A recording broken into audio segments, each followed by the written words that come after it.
The Boston Bruins are one of the most storied franchises in the NHL. Unfortunately, they haven't won as many Stanley Cups as the fans would like, but they've won 6 of them in their 100 years in the league. During those 100 years, they've had some amazing players wear the black and gold. Some might even say some of the greatest of all time.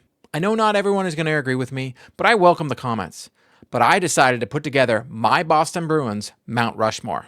So buckle up, Bruins fans. I'm here to give you the latest info on your beloved Boston Bruins. If you've been liking my Bruins content, please leave me a like and subscribe. If you've already done so, thank you, and let's get into it.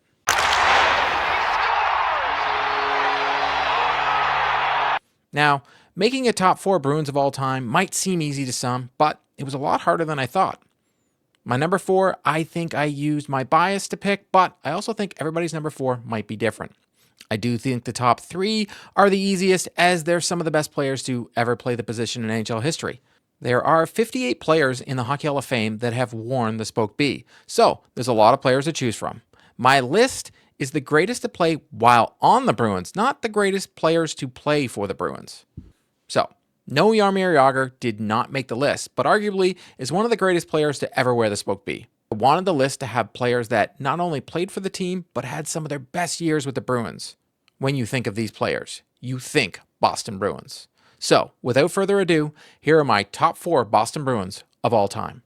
The first player on my list is by far the easiest and one of the greatest players to ever play the game of hockey, and that is BobbyOrr. He's also on the thumbnail, so obviously I'm going to start with him. It's just easier. BobbyOrr is widely regarded as one of the greatest Boston Bruins and one of the greatest hockey players of all time. Joining the team in 1966, Orr revolutionized the game as an offensive defenseman, redefining what players in his position could accomplish. His skating ability, vision, and scoring touch allowed him to dominate games in ways never seen before. With a record-setting 8 consecutive Norris trophies as the NHL's best defenseman and 3 Hart trophies as the league's MVP, Orr's impact on the sport and the Bruins franchise is unparalleled. One of Orr's most iconic moments came in the 1970 Stanley Cup Final. His overtime goal in Game 4 against the St. Louis Blues, immortalized in famous photography of him flying through the air, secured Boston's first championship in 29 years and remains one of the most celebrated goals in NHL history. Orr's brilliance on the ice during the playoffs run earned him the Conn Smythe Trophy as playoff MVP, a feat he repeated in 1972 when the Bruins won their second Stanley Cup with Orr leading the charge. Orr's offensive dominance was unprecedented for a defenseman.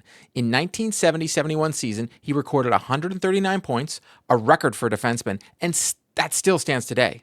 He's also become the only defenseman in NHL history to lead the league in scoring, accomplishing this twice.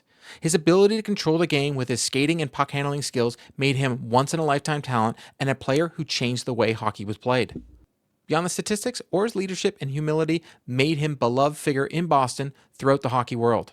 Despite his incredible talent, he carried himself with grace and was always a team-first player. He inspired his teammates with his dedication and work ethic, and his connection to the fans made him a symbol of hope and pride for the city of Boston during his time with the Bruins. Though injuries ultimately shortened his career, Orr's impact on the Boston Bruins and the game of hockey is timeless. He didn't just set records, he changed the way the sport is played and paved the way for future generations of offensive defensemen. BobbyOrr's legacy as one of the greatest Boston Bruins is defined not only by his achievements, but by the joy, inspiration, and excellence he brought to the ice every time he played. Next on my list was a teammate of Orr's in Boston, and I've been told by many hockey historians that he's one of the greatest centermen to ever play the game, and that's Phil Esposito. Phil Esposito, undeniably one of the greatest Boston Bruins of all time, and his legacy is etched in the franchise history as a dominant goal scorer and transformative player. Joining the Bruins in 1967, Esposito quickly became the centerpiece of a team that would revolutionize the game.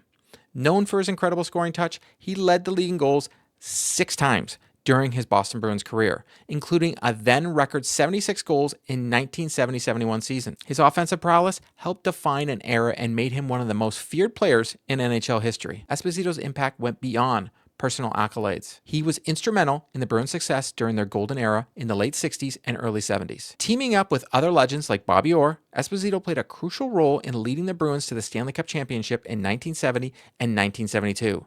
His ability to dominate in front of the net and capitalize on scoring opportunities made him a nightmare for opposing goalies and a fan favorite in Boston. What set Esposito apart was his consistency and ability to perform under pressure. During his time with the Bruins, he led the league in points 5 times and recorded an astonishing 152-point season in 1970-71. He was also a clutch performer in the playoffs, where his leadership and scoring ability helped the Bruins succeed on hockey's biggest stage. His contributions were key to establishing Boston as a powerhouse during his tenure. Esposito's influence wasn't just felt on the ice.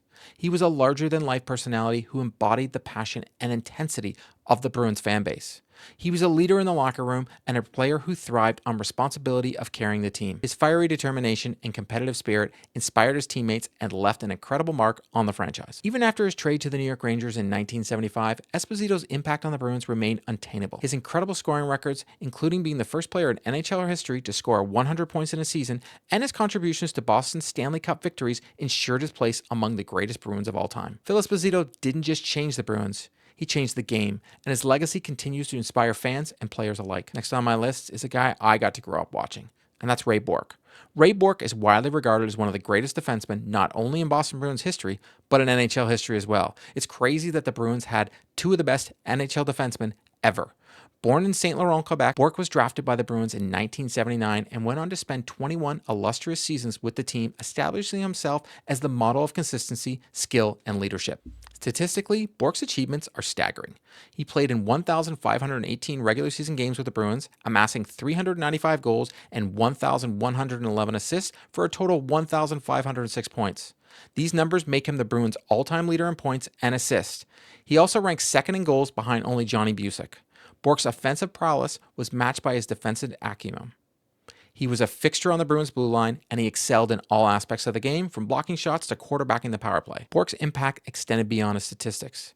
He was known for his leadership on and off the ice, serving as the Bruins captain for 15 seasons. His dedication to the game and his work ethic earned him the respect of his teammates, opponents, and fans alike. Bourque's ability to perform under pressure was evident throughout his career as he consistently elevated his game in crucial moments. In his addition to regular season success, Bourque led the Bruins to 2 Stanley Cup Finals appearances in 1998 and 1990.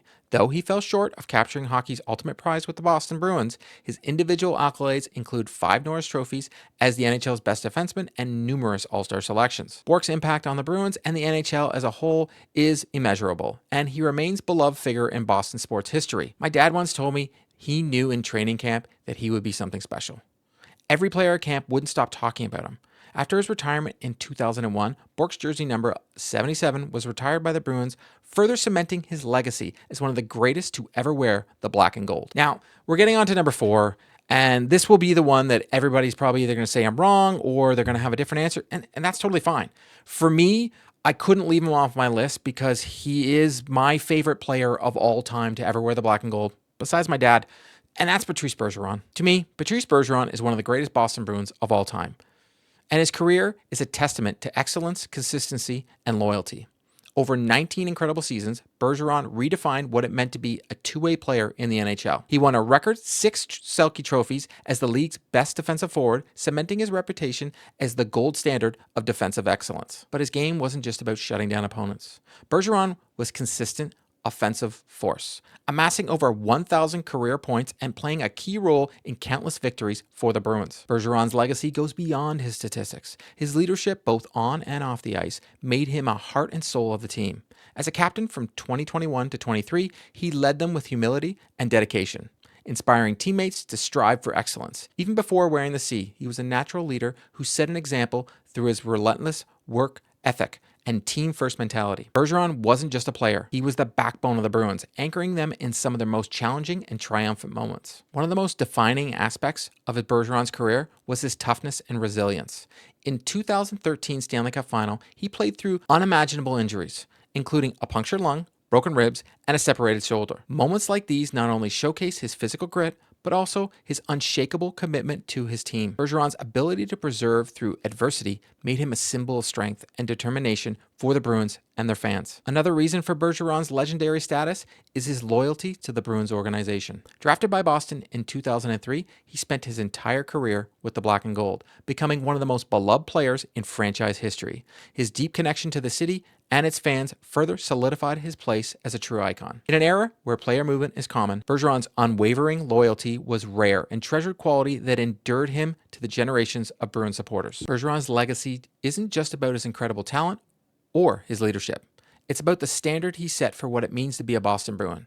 From his contributions to the team's 2011 Stanley Cup championship to his countless clutch performances and selfless sacrifices, Bergeron represented the Black and Gold with unparalleled pride and integrity. His impact on the game and the Bruins franchise will be felt for years to come, making him a player who will always be remembered as one of the all-time greats. He's going to be my favorite player forever. This is my Mount Rushmore of the Boston Bruins, but I'm almost certain you probably have a different one, and I'd love to hear from you. So drop yours in the comments down below. That's a wrap on today's video. To stay up to date on all the news surrounding the Boston Bruins, please subscribe and drop me a like. If news breaks surrounding the Boston Bruins, be sure to check out the channel. If you've already subscribed to the channel, thank you, and I'll see you next time.